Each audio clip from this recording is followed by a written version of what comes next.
Well, 1 in 3 women living in Utah will be sexually assaulted in their lifetime. It's an alarming statistic coming from the Utah Commission on Criminal and Juvenile Justice. But the majority of these women will never report the crime, and that's something that the state is working very hard to change. Fox 13's Robert Boyd shows us how.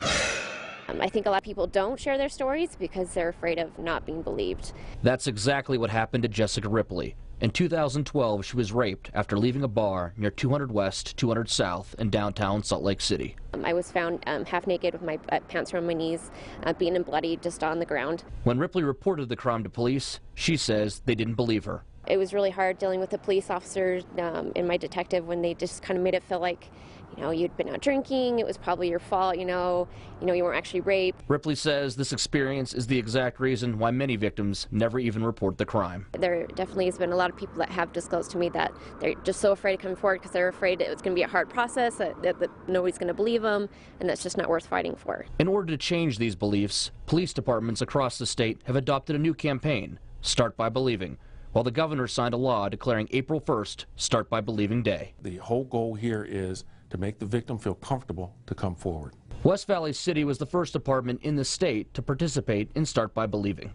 They say the first person a victim confides in is often a close friend or family member, and those people need to understand the responsibility they have.